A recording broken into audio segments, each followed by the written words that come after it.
So today we are continuing the conversation of Mystic Revolution, why mystics, why now, and why mystics make a difference. And in our last two episodes, Wendy gave some great information on why mystics make a difference as readers, as healers, as teachers, and as leaders. And we're going to dive a little bit deeper into that today. Welcome to Mystic Revolution. Join Susana and Wendy for insightful conversations and guided meditations. Welcome to Mystic Revolution. Here we are again, and we're so happy that you've joined us. We like to begin every show with a meditation. So let's all just take a moment and take a deep breath in and exhale. And if you like, you can close your eyes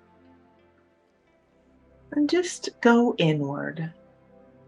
Turn your attention inward, drop into your heart space, and allow yourself to settle into yourself. It's that integration of our spirit, of our energy, with our physical body that helps us get grounded and helps us be able to tap into our true power. So just allow yourself to play with that idea, breathing in and breathing out.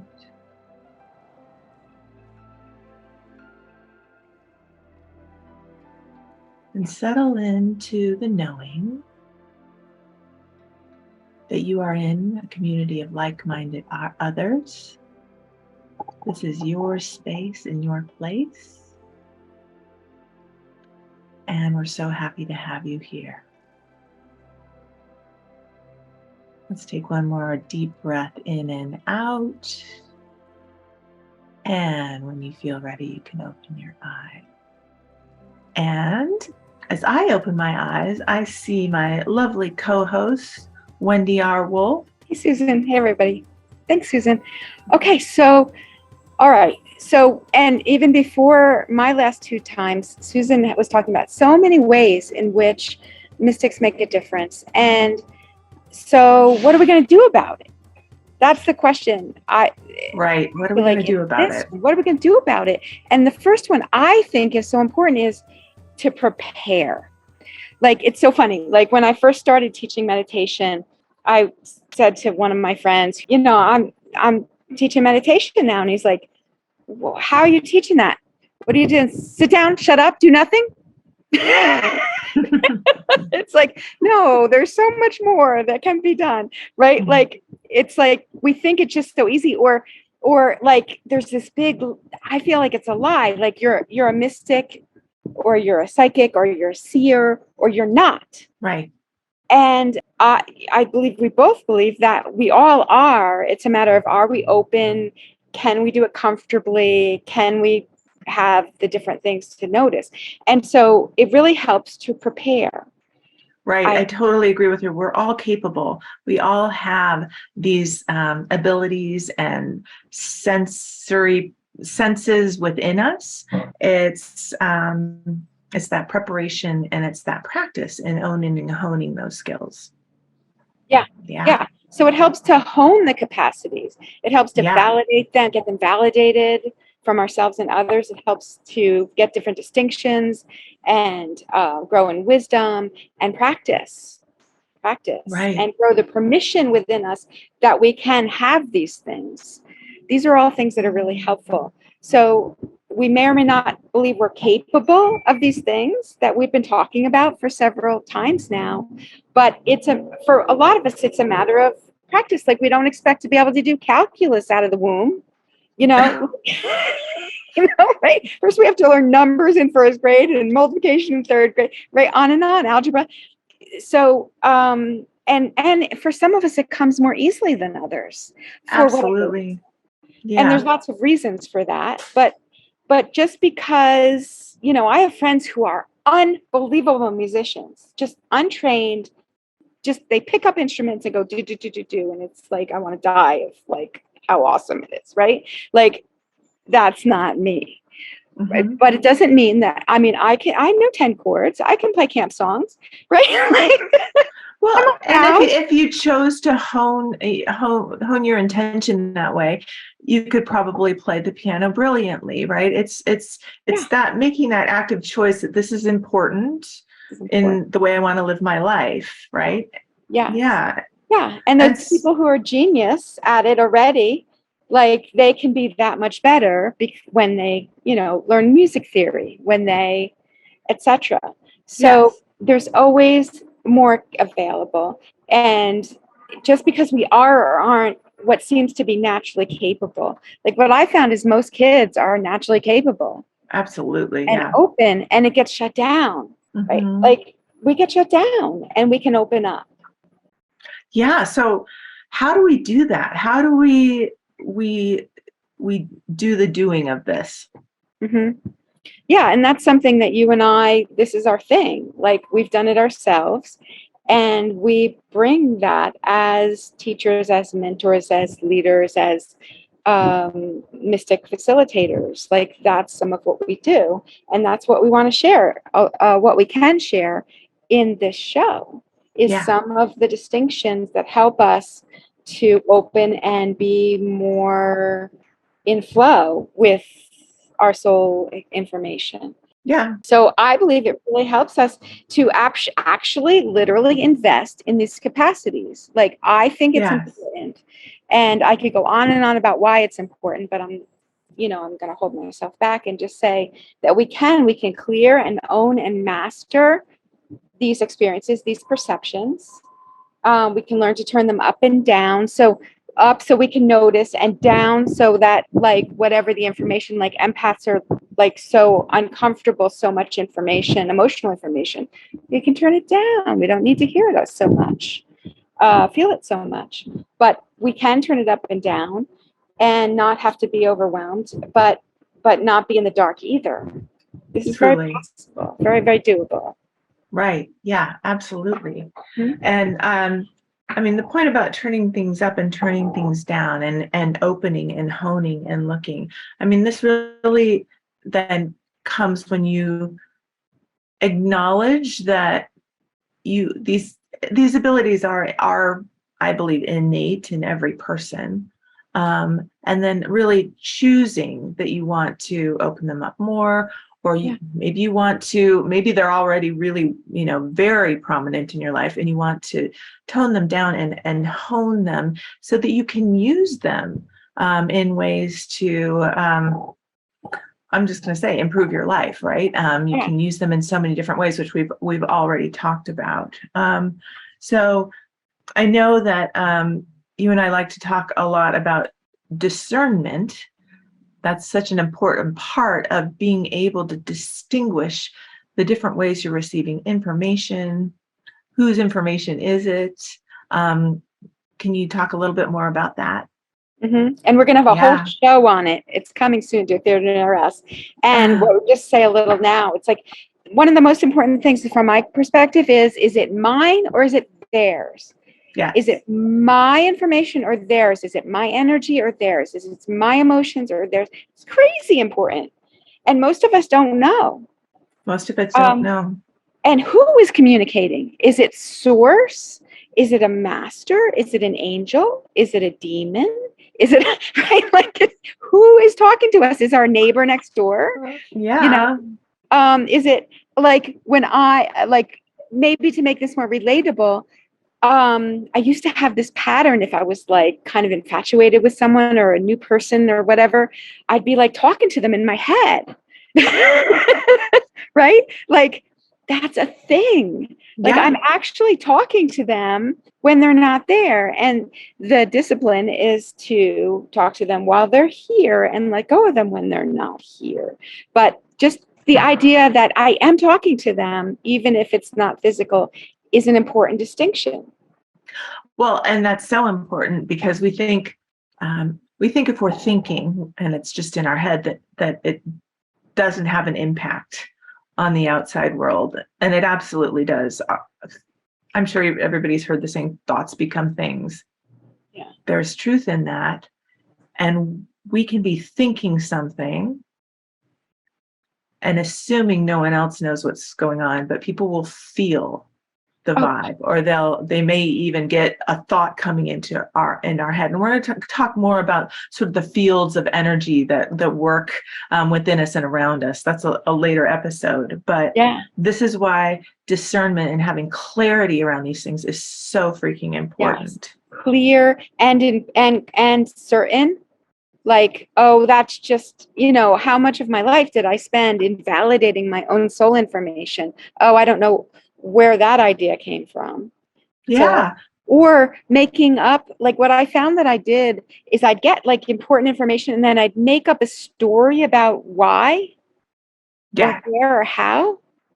Anyway, and the other, No, well, the stories I'm just saying, yes, stories. I think we all make up stories and we may not even fully realize that we're making up stories because it seems so real and it feels very validating to whatever we're feeling. And it is a story based upon a perception of an experience. Yeah. So discernment is super important. Yeah, it's amazing how these things happen. And so the story part, especially if you don't really know what's going on. I mean, that's, we've all done it. It's really important. But to your point about discernment, like, especially for readers and healers, just seeing it is enough and letting the seeing be. And then the interpretation by that person or by ourselves can then bubble up. Yeah. So anyway, the only thing I want to say before discernment, we'll talk much more about this later, is the distortion of information. We all have beliefs and experiences and emotions and on, limits and lies that are over what we're perceiving. Like, and part of training is to clean the glasses and get them clearer and clearer so that we're not seeing through our own perceptions and our own stories and actually just seeing what is. Yeah. Brilliant. Absolutely. Absolutely. Awesome. And so when we can see what is clearly, that helps us make better for, let's just focus on ourselves as individuals, better for us decisions about what we want our life to look like, about how we think we want things to unfold. Can you talk a little bit more about that? Yeah, it's all this information. It's just like for the physical senses. Mm-hmm. Not everybody is born with all the physical senses, all of them, but they're really nice to have. Yes. And everyone who has whatever we have, we utilize them, and it makes our lives rich and delicious, and it makes our behavior useful for us and for our world. For us and for them. And for me, like the soul senses and the capacity to soul make change, soul perceive, soul lead, soul teach, all this is so useful. It's our birthright. It makes a difference. Tell me what you want to say about this, Susan. Well, I think we often sort of think of the soul. Yes, I have a soul, you have a soul. And it's a thing that's there, and we don't pay too much of attention to it, and we may think of it from time to time, but really it's like this center that allows us to tap into all of these different senses and sensory perceptions that are really designed. I mean, I almost think of it a little bit like a technology. I mean, I don't like to necessarily bring technology into this, but this whole system of mind, body, spirit, centered in soul really is a technology foundation. We have the capacity to really work with as deeply and as intricately as we desire. And that dialing in to it enables us to dial in more directly to specific things in our lives, whether it's towards healing. We've talked a lot about the physical healing, the miracles of physical healing that had happened for both of us when we decided to really work with this inner technology and dial in. And of course, that can be applied to any aspect of life. And especially now with so much going on and people feeling very uncertain about really everything, I feel like this is the answer to dissolve that uncertainty and to get back to standing on our own 2 feet a little bit more and using this innate, I mean, we talk about using our innate gifts, but it's really using the whole human system to the highest capacity. Yes. Let's take a break. We'll have a little break and we will be right back. Thank you, We Are Historically, for your conscious human apparel. Shop online at wearehistorically.com. Level up your life and raise your vibration with specialized Fibonacci tuning forks.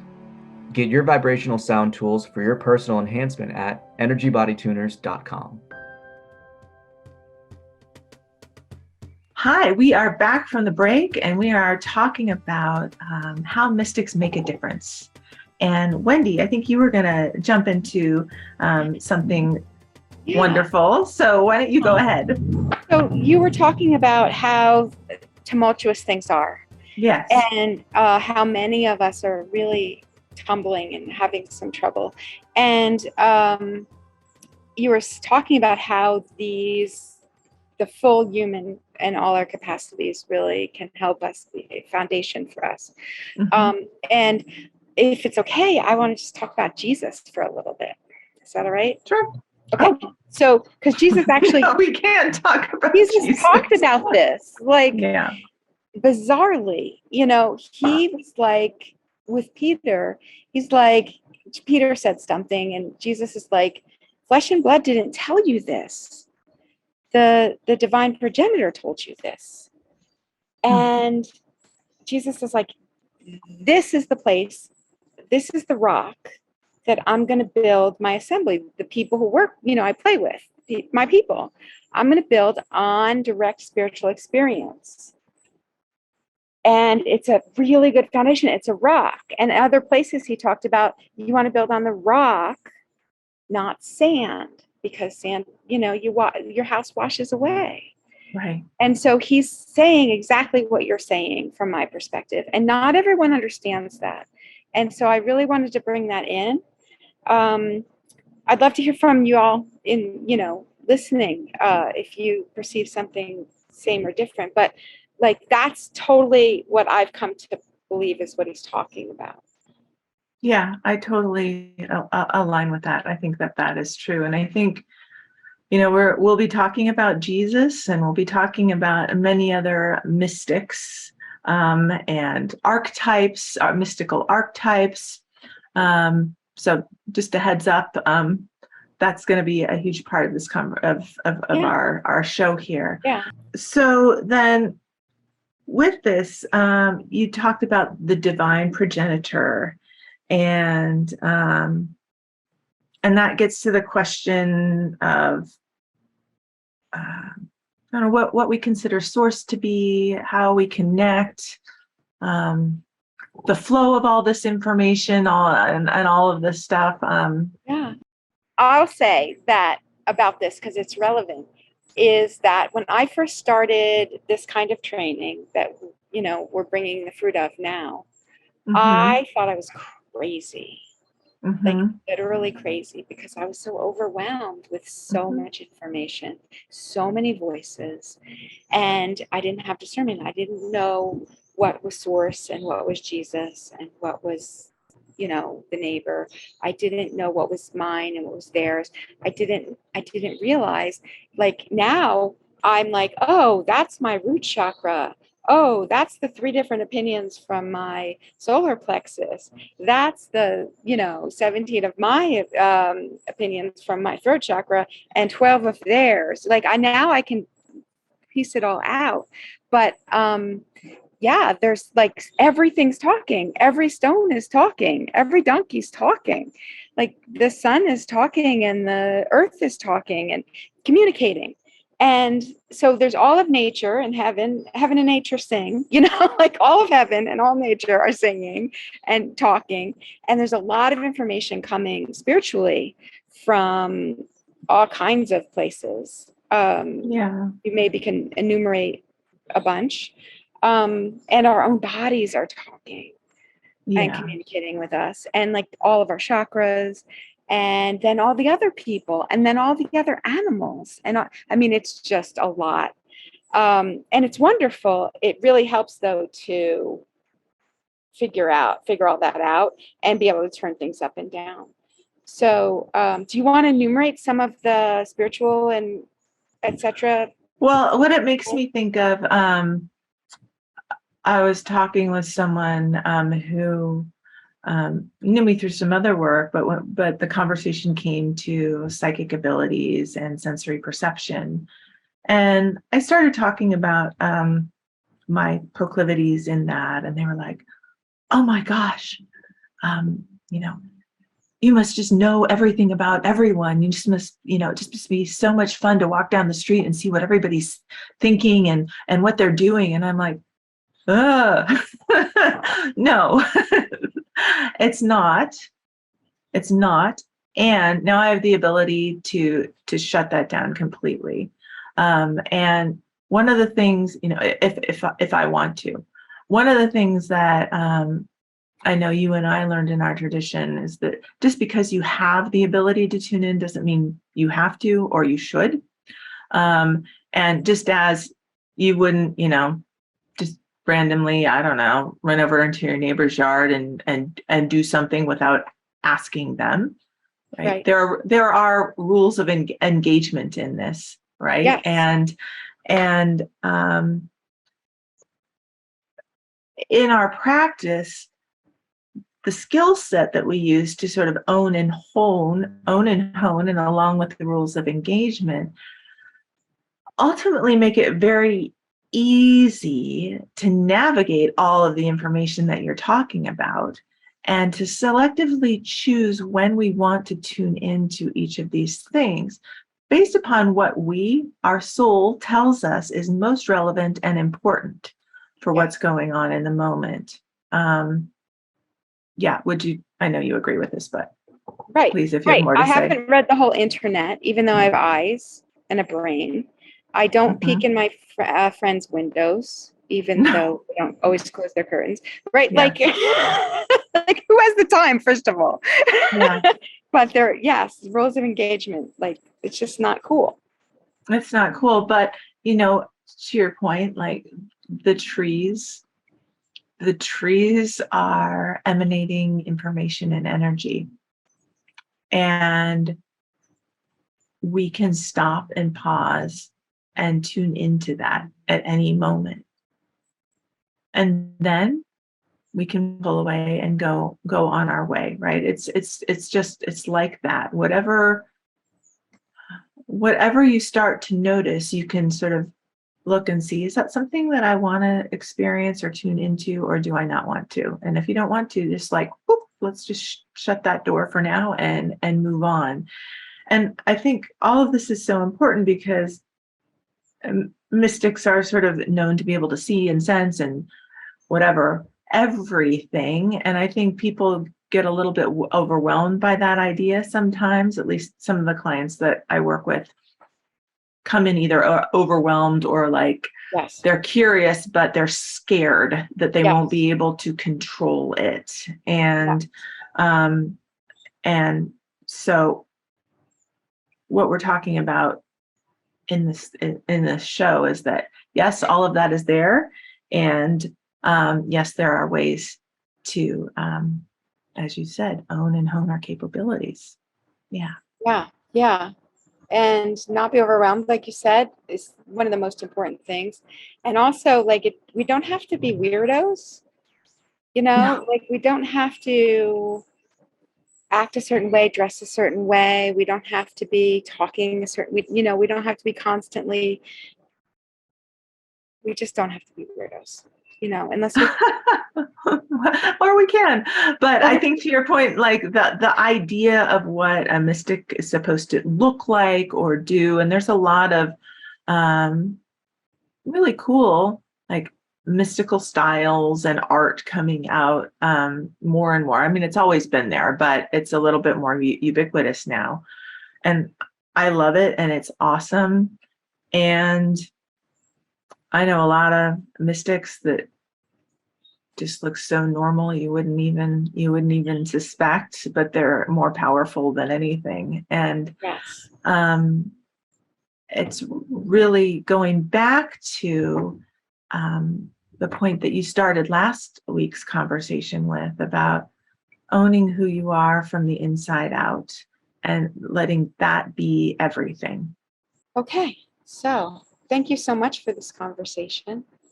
Really, I feel like it's helpful. And this is all about that mystics were here. We can make such a difference in our own lives and in the lives of people that of people we care about and the whole world. Like, we really can make such a difference, and it doesn't have to be a big deal.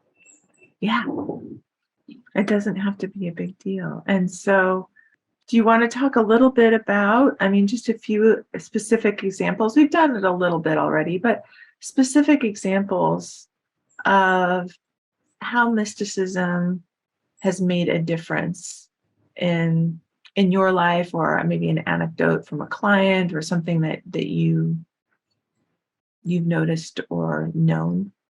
One of the most important things for me is that I really wanted to know how best to live. I wanted to not waste this precious life. Yeah. And I wanted to know all the answers, and I wanted to have all the wisdom, and I wanted to, be in the flow of all the love and all the truth. Like, that's what I wanted, from early age. And it comes down to, the wonderful, amazing song by U2, I still haven't found what I'm looking for. And I spent most of, so much of my life, not finding what I was looking for. And now I totally have what I'm looking for. I mean, it didn't happen in a minute. I've been doing this straight on for almost 20 years, but very quickly along the way, I have what I'm looking for. Yeah. And I have access to the truth and to wisdom and to love and to beauty in my own unique way, in ways that are beyond my wildest dreams. Beautiful. Yeah. Sign me up. Yeah. What about you, Susan? Did you say one thing? Well, I mean, I agree and absolutely align with everything that you said. I think the greatest consistent gift that leaning into mysticism has given me is a really potent ability to just dial in quickly to what's needed in any situation, in any problem, in any relationship challenge. It doesn't mean I don't go through a process of sort of whatever, feeling the feeling and whatnot, but it allows me to the default to be, okay, there's the feeling, what's going on, what are the other things that I notice both at face value and then sort of the invisible stuff that's below the surface. And out of that, what's the best case or the best way to build a bridge? What's the best way to move this forward or resolve it or to release it? This really discerning, this process of discernment cuts through the noise, it cuts through the beliefs of other people, the judgments of other people, the opinions of other people. Yeah. Shoulds. The shoulds, all the shoulds. and gets results in whatever you're focusing on. I'm getting value out of this this conversation, and I really hope everybody is. And I'd love to hear from folks about what you're noticing for yourself. It'd be great. Yeah, absolutely. Absolutely. Okay. Well, with that, thanks for joining us. As we like to open up every episode with a meditation, we will close too. So let's go ahead and just take a moment. Go ahead and close your eyes again. And let's take a nice deep down belly breath. And exhale out. And just know how much we appreciate your presence and that you have the innate ability to discern what information works for you and what does not. And you can simply in that discernment release and let go anything that doesn't serve your highest and best good, and try on that which does. Try on and lean into that which does. And with that, we thank you again for joining us and invite you to join us next time for Mystic Revolution. And that concludes this portion of Mystic Revolution. Thank you for watching. Subscribe to get notified of new content. Don't forget to like and share. Join the Mystic Revolution. Click on the link in the description to get more information or visit themysticrevolution.com. Another creative art production by Retro Earth Studio. This series is really for you if you have mystic sensibilities or interests, or if you've been practicing forever. This is a place for all of us to join together